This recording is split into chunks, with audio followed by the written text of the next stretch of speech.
As a child, Destiny was very, very entertaining. She was a very sweet baby. She was always smiling. She was never unhappy. Only time she wasn't a happy baby is if she didn't have food. So, and that lasted her whole lifetime. She's always been a person who loved food. Everybody was her friend. So there was never any strangers with Destiny. Everybody she met, Mom, this is my friend. So she was always that way. She was always a loving person and a caring person, and always wanting to be there for people and help people. She definitely had she definitely was animated. I definitely think, may peace be upon her, I think she would definitely be, like, for the community, you know what I'm saying? Maybe probably into politics, because she's just so caring. She was just multifaceted. She knew how to do so many different things. She cooked, she cleaned, she knew how to sew, she was even into acting. She really wanted to be an actress. Once we got of age, she really wanted to do that. So even performance art she was good at. She was not a singer, but she'll sing her little heart out, I'll tell you that. But even dancing, she was a goofball, but she could dance if she wanted to. Destiny was an 80-year-old in a 20-year-old body. So Destiny was a homebody, but she was the type of person, she found beauty in everything and everyone. Destiny worked at Amazon, and she had a coworker who was going through a divorce.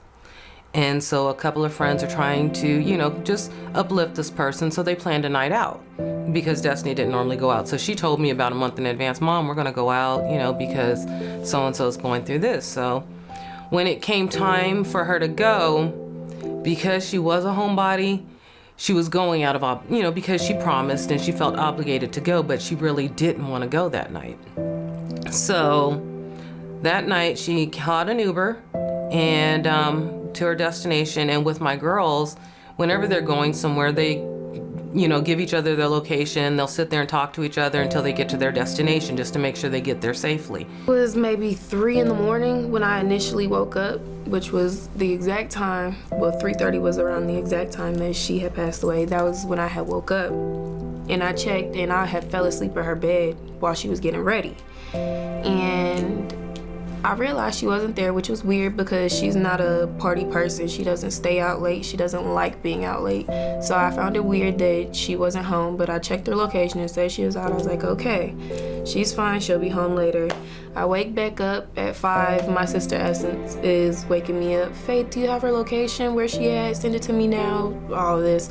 I send her the location, and I'm like, okay, it's still weird. She's not home. It's 5 in the morning. The sun is out. She definitely doesn't do that.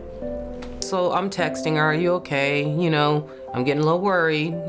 No response. She's not reading my text messages. So I'm calling, no answer. So worst case scenario in my head was maybe she left their phone in the car. So I get in the car, and for some reason, this feeling just came over me right before I got off the freeway. Like this eerie feeling something had happened to her. And as soon as I pull up to the location, it's crime scene tape. So they're telling me, ma'am, you can't be here. And I'm like, I'm not leaving. My daughter's here somewhere. I've tracked her location. She's not answering my calls. She's not reading my text messages. Something's wrong. So they said, okay, well, just, stay over there to the side. So I'm sitting in the car, and I'm just, things are going through my head. So I grab my phone, I pull up a picture of my daughter, go back to the the officer, and I'm asking him, I said, look, this is my daughter. Is she hurt? And they're like, well, ma'am, this is a homicide and it's a female victim. So at that time is when I figured it was my child. And so they said the detective wanted to speak to me, and that's when they had told me. And first, it was so unreal. I was just in a state of shock for a while. And then the fact that because it was a homicide, I couldn't see her body. So we didn't get to view her for about a week and a half.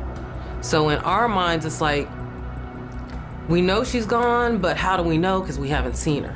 Most horrifying experience I've in my life, stuff like that. And sure enough, I come with my son, man, and sit in one of them trailers, never had to do that before, and it pisses me off to this day because when I come, you know what I'm saying, from the streets. So, you know what I mean?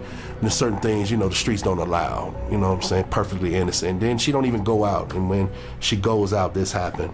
To the point I look at the camera as far as the ring, you know, her leaving and, you know. I think the hardest part was, you know, it's like the way we started finding out stuff, we started seeing it on social media. For example, there were guys that were there who tried to help her. Well, the gentleman was trying to locate, he was trying to find out who she was because he just witnessed this person die.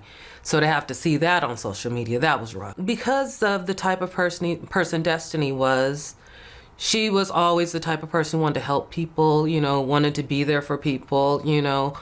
She was the best friend, the best sister, the best daughter. I decided, because Destiny actually had a learning disability, but she was an extremely hard worker.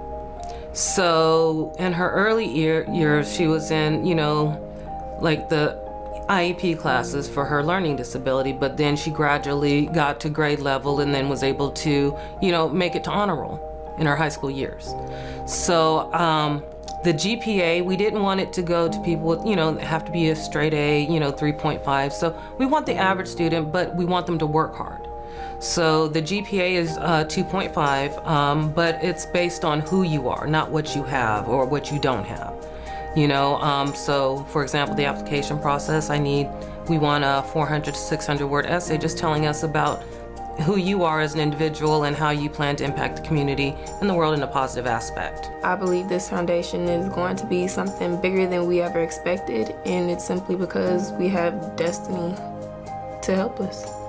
Even though she's not here with us physically, she's here and she is the biggest part of this thing. It is her. This foundation is growing into exactly how she would have wanted it.